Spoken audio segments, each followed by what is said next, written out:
Hello, good afternoon mga kababayan. Andito tayo sa farm ngayon. At ayan, kararating lang natin naman galing sa field. Eto, nabutan natin dito. Nagtatanim na pala sila kuya. Oh, ayan. Makikita nyo dito sa background. Ayan. Nagtatanim nga sila, oh. Ayan mga kalakad, oh. Makikita mo dito yung tudling nila.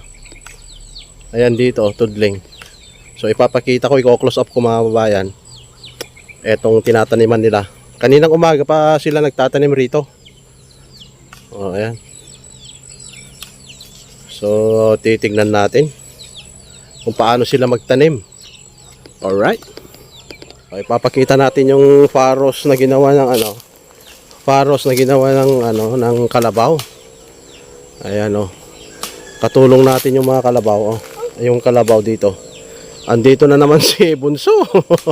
Nako. Andito ka na naman. Oh, gusto mong magtanim? Doon ah. Kon mo sige Tito David mo doon, oh. Di, magtatanim ako kamo. Para pag natumubo, kakainin mo yung bunga. Oo. So, ito yung faros.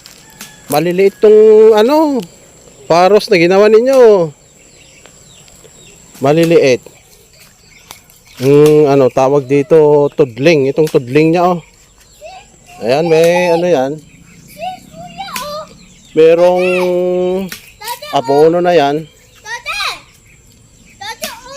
Ayan, oh, mga kalakad, oh, yung abono, oh. Basal, ayan, may basal na siya. Basal. Can you Ayan, nag-aabono si yan. hello? Ano? Can you calling onion? Yup. Ayan, oh, nandito sila. Dalawa itong Can you calling mga damulag na to. Can you calling him?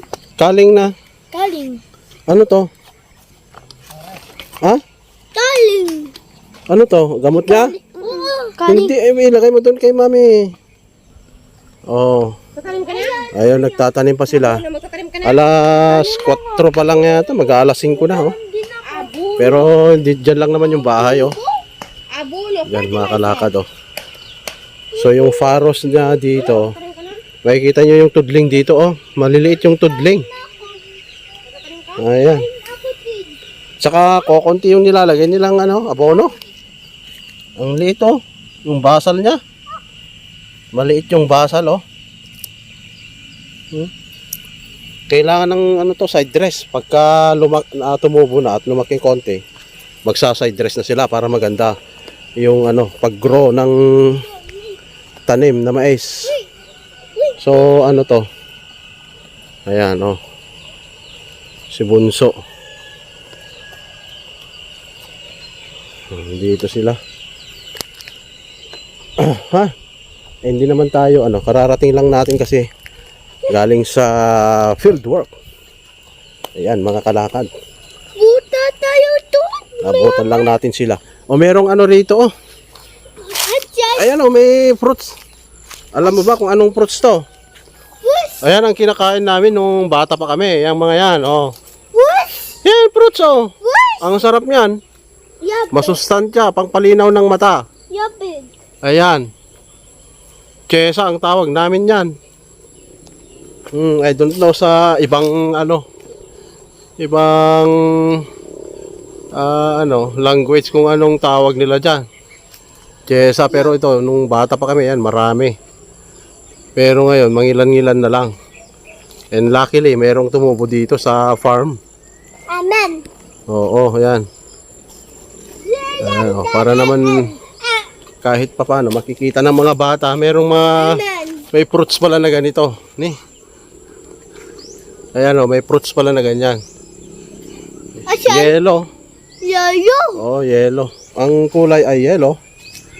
So ito naman yung araro. Ito yung ginamit na paggawa ng tudling. Ito kanina. Yung paggagawa ng tudling, oh. Ayan, pag-aararo yan dito sa bukid. Napaka-useful po ito kasi ito yung isa sa primary tools or equipments ng mga magsasaka. Ayan. O, saan ka pupunta? Doon laro. Hindi, ah. So yan, mayroong papaya. Meron tayong Kaya suha. Ito, suha. O, kakain tayo ng suha. Ano kaya yan? Matamis kaya itong suha na yan? tamis. Matamis ba yan? Yeah. Natikman mo na ba? Ngayon ka lang pumunta dito sa farm, parang natikman mo na. Hindi mo pa natitikman yan. Ito, wild eggplant. Ayan, Eggplant. oo. Yan, wild eggplant. Yan, maliliit. Meron siyang bunga maliliit. Ito sinasabi nila na magandang pag sumasakit daw ang ipin. Sir! Ano? Sir na ako. Ayan, pag sumasakit yung ipin, mainam daw ito. Di! Ano? Di nga! Mainam daw na yung panggamot ito Oo. Tamot? Oo. Pero sa bandang Ilocos, merong dito niluluto nila ito. Sinasawag sa pakbet. Ito wild na eggplant, maliliit. Nakakatakot naman dahil hindi naman natin na-try pa rito na pwedeng gulayin. Yung na to, ito Takot. Ayan. Maliliit na bilog-bilog ang bunga. Pero yan, parang eggplant yung dahon. Pati yung puno niya, parang eggplant talaga. Yan, makikita niyo mga kababayan, So meron din tayong dito, kamoteng kahoy. Ayun, papaya, Pag merong ulam na manok, yan ang sinasawag natin. Saan tayo? Pakita natin yung na naman. Babaw. Yung kalabaw daw dito, may kalabaw. Yung gusto ni Bunso na tignan, yung kalabaw. May kalabaw kasi rito. Alam mo, Ayan. Ayun si kalabaw. Yan ang nagtrabaho kanina dyan, Inararo niya lahat yan, Napakarami.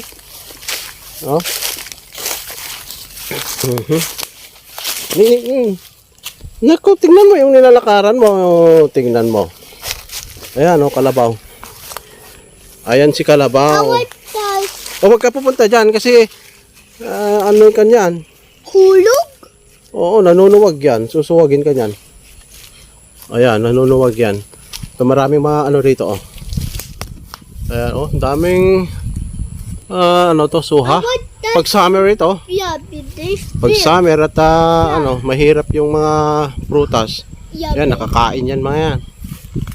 Itong mga to. Ito, napakalaki na itong isang pepper tree rito. Yung Melina, Jimelina. Ayan, tutumba natin yan. Ayan, hanggang doon, gagamitin natin sa bahay. Pambubong, Marami pa dyan, yung mga yan. Ayan, So, ito. Punta tayo dun, Wag. Ano? Wag na, So, ito. Nanguha sila ng hindi masarap. Kasi iniwan lang nila rito, Hindi Magaspang, Magaspang yung bunga pala niya. Kaya iniwan na lang basta dyan. Hindi masarap. So tara na. Asan?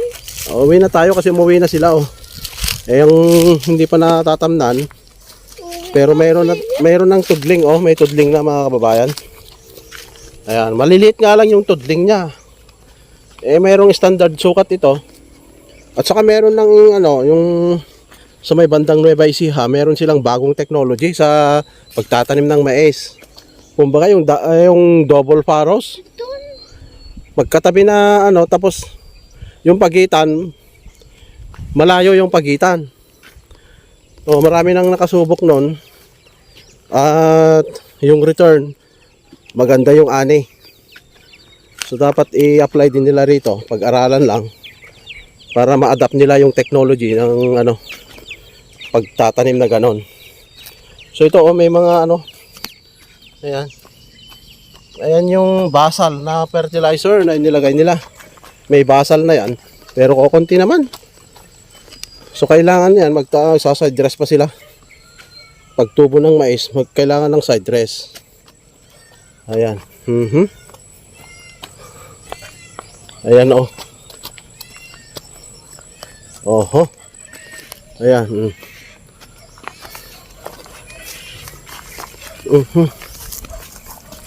Alright.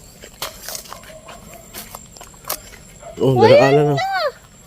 Wala Aha. na sila. Ayan na sila. Oo. Oh, ayan. Ayan na naman si Dwayne.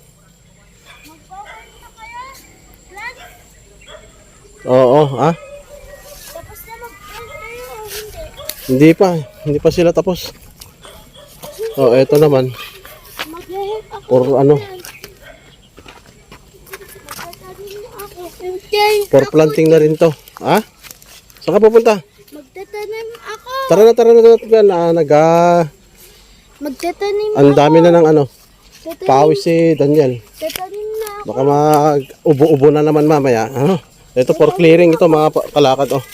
Ito naman gagawin nating ano to, garden or ano, yung pre-range. Magpi-pre-range tayo. Dito natin ilalagay. Lagyan lang natin ng ano dito. Daddy, tatanim ako. Lalagyan natin ng panangga. Fence para hindi makalabas yung mga ano, mga manok.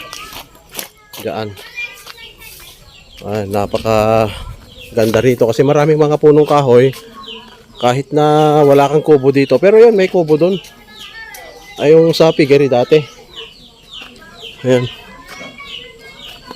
Ideal para sa mga manok. Ayun, oh, yun. Pwede silang sumilong doon.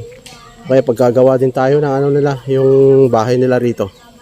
Napakaganda kasi napakalilim, oh. Itong mga ano rito, dito sa may ano baba. Maglalagay tayo. Alright. Ang daming mga kahoy dito. Ito yung ano natin, yung ano, panluto natin. Ito mga ito. So may pala pa dito, ah. Ito yung pala to. Ito dapat. Dwayne, tara na dito, may ahas dyan. Dwayne.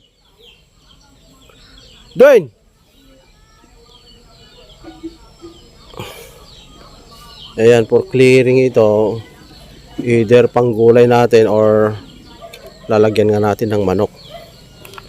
Free-range chicken kasi ano, napaka lucrative din na business venture yun sa manukan. Ang dami nang umaasenso or ang dami nang naging successful dun sa pagmamanok. Pero siyempre may buhay yun, kailangan natin ng ano, aralin. Yung mga medicine na kailangan o mga probiotic na kailangan ibigay sa mga manok, sa mga alagang manok para hindi sila magkasakit. Dwayne, halina kayo dito at may ahas dyan kako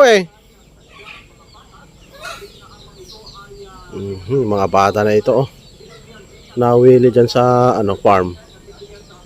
Ala na kayong kasama dyan.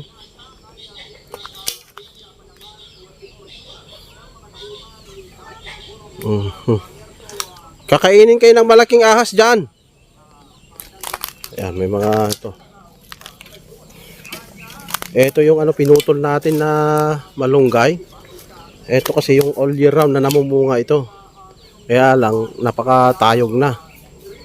Oh, at yumuyo ko na, kaya kailangan pinutol na natin dyan. Yung mga ano niya,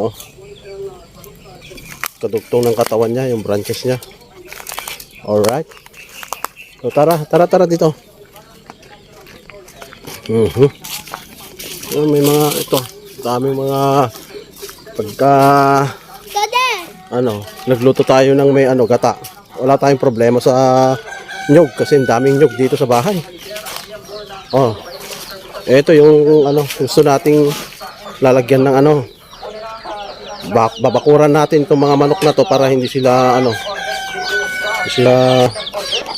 lumayo, makalayo, para maalagaan sila. Ito na, ito yung kami. Ay, aso? Apa? Ayan ito. Ito mga kababayan, yung napulot na mga nyug. Ang dami dito, Kasi nalalaglag lang. Kung ano, magluluto ka na may gata, Bicol Express, yung mga ganun na putahe, readily available yung mga bukon ay nyug na yan. Yung sili yan. Yan na yung sili na kwan. Mhm.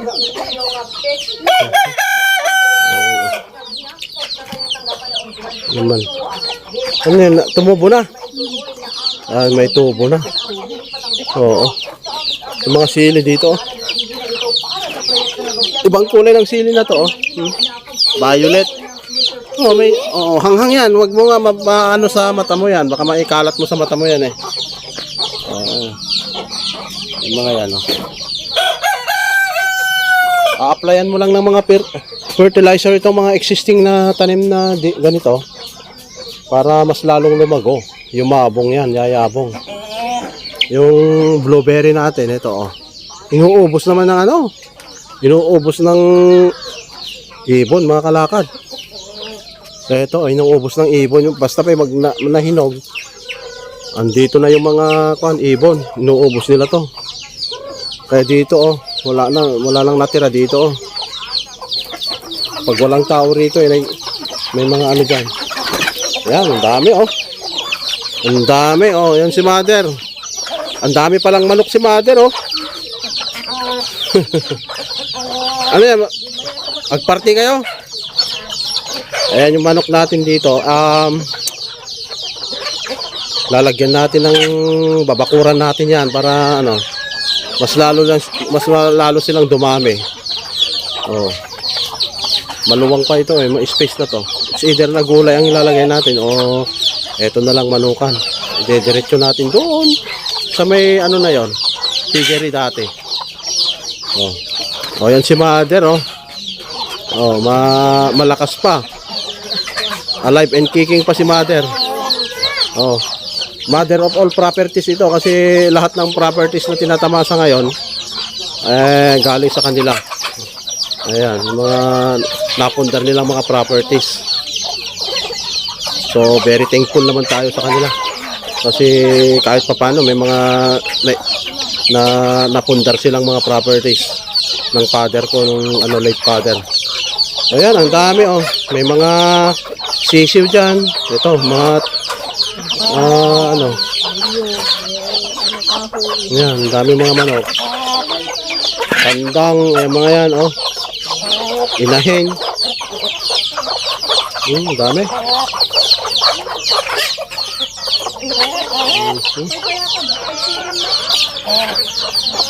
Wala kasi pag ano.